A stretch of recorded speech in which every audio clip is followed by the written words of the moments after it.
Hey everyone, and welcome back to Ancient Ways for Modern Days. If you remember yesterday, this week, the end of this week, and then starting into next week, we are examining the crucifixion scene of Jesus, the final trial. And yesterday we saw Jesus beaten and mocked. We saw him robed in purple and given a crown of thorns. We saw him paraded out before the Jews, and Pilate declared, "Behold the man." And these Jews, they demanded Jesus' crucifixion because he claimed to be the Son of God. And that's where our text picks up today. Chapter 19, verse 8. When Pilate heard this statement, he was even more afraid. Which statement was it? The statement that Jesus claimed to be the Son of God. Oh, now Pilate's worried that he's dealing with the actual divine being in his presence. He entered his headquarters again and he said to Jesus, Where are you from? But Jesus gave no answer. Pilate's looking for an answer that would affirm Jesus' divinity or rebuke Jesus' identity. He's looking for Jesus to say, "Oh yeah, I'm just from a little podunk town called Nazareth. No big deal." No, Jesus gives no answer. Verse 10. So Pilate said to him, "You will not speak to me? Do you not know that I have authority to release you and authority to crucify you?" Oh, so now it's threats. "Jesus, you better answer me. Listen, I have your life in my hand." That's what Pilate says. Verse 11. Listen to this. This is so important. Jesus answered him, "You would have no authority over me at all unless it had been given you from above. Therefore, he who delivered me over to you has the greater sin."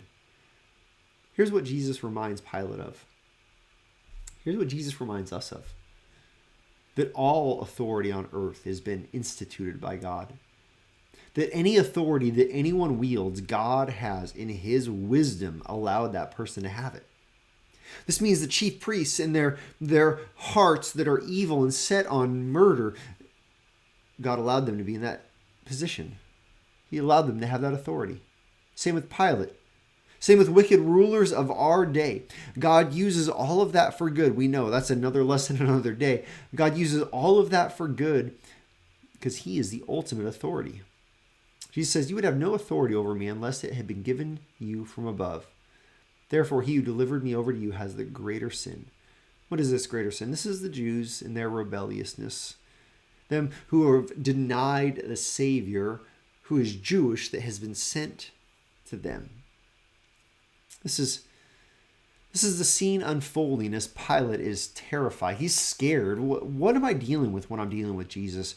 And ultimately, he is put in his place. Jesus says that all authority ultimately is in God's hands. Now, this is one of those moments where I want to step into our world for a moment. I want us to remember that when we face difficulty for our faith, when those in authority might persecute us. Maybe it looks like on the job kind of just neglect or those that despise us because of our faith. Maybe this is being watched somewhere where there is actual persecution, physical harm upon Christians. Whatever it might look like, let's remember that all authority has been given by God. There is no one who wields authority over us that God does not allow. This means even when the authority uses their power and their position for evil, we can trust a higher authority who is faithful and who cares and who loves us and will use us for his glory. That's exactly what God is going to do through Christ in our story. And that's the hope that we have, even in dark days in our own lives. I hope this truth reminds you of how awesome and faithful God is. And it reminds you that you can trust him. And this is our ancient way for our modern day.